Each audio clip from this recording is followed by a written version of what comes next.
樵夫问渔夫：天高高在上，它依附于何物呢？渔夫笑答：天乃依附于地。樵夫又问：那地呢？它又附着于何处？渔夫答道：地自然是附着于天，天地相辅相成。樵夫追问：既然如此，天地之间究竟谁依附谁呢？渔夫沉吟片刻，缓缓道：天地之间自相依附，天依地之形而存，地附天之气而生。形有边，气无界，有无相生，形气互息，终而复始，始而复终。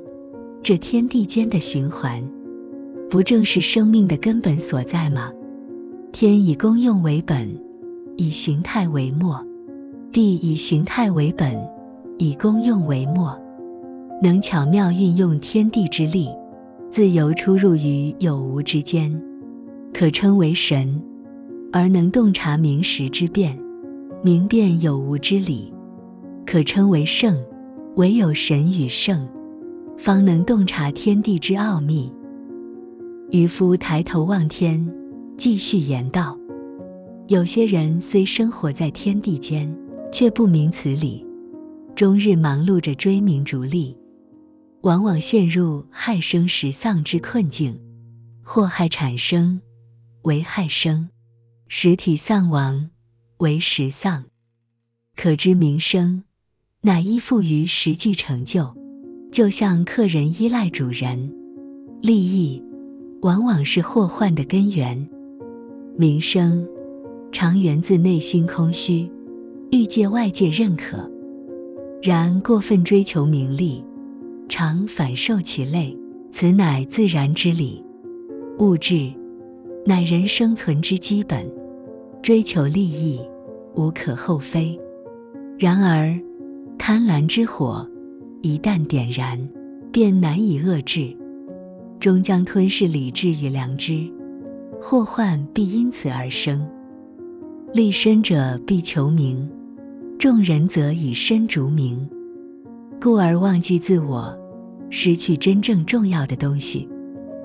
偷取别人财物的称为盗窃，出于多多益善，失败后却又后悔，因取越多，罪越重。贿赂与赃物本质相同，名称有异，要视情况而定。贿赂者视为投资，赃物者视为罪证。因此同一物事，却有不同名称，全因利害关系。窃取他人之功称为掠夺，初时贪功好胜，不择手段，然当事败，又后悔当初贪得无厌，恐受更大惩罚。赞誉与诋毁看似对立，实为一体，全因对名声与事实的不同解读。朝堂乃是获取名声之地，市场乃是汇聚利益之处。能不为争夺名利而烦恼，即使一日晋升9级，义务10倍增值，又何来害生食丧之忧呢？可知争斗乃因利益而起，谦让乃是追求名声之根本。过度追求利益，便会产生问题与灾难。过分关注名声，则失去自我与原则。能名利双收，既坚持真理，又可避免祸害的，唯有德行高尚者，方能如此也。所谓天依地，地附天，二者相依，岂能相离啊？两人回到火堆旁，相对而坐。一阵清风拂来，水波不兴。他们继续漫谈。渔夫对樵夫道：天下大事，兴衰更替，皆有预兆。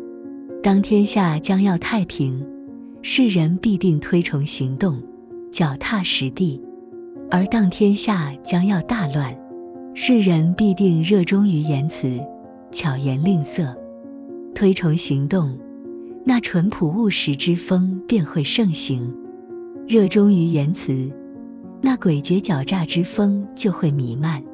天下将要太平，世人必定崇尚道义；而当天下将要大乱，世人必定追逐私利。崇尚道义，廉洁谦让之风便会盛行；追逐私利，争抢夺掠之风就会蔓延。樵夫闻言，频频点头。渔夫续道：再说那治世之道，上古三王乃是推崇行动的典范，而春秋五霸乃是热衷言辞的时代。推崇行动者必定归于道义，热衷言辞者必定陷入私利。道义与私利，亦正亦反，相去甚远，岂能不令人唏嘘感叹啊？由此可知，口若悬河，终不及身体力行；身体力行，不如心中彻悟。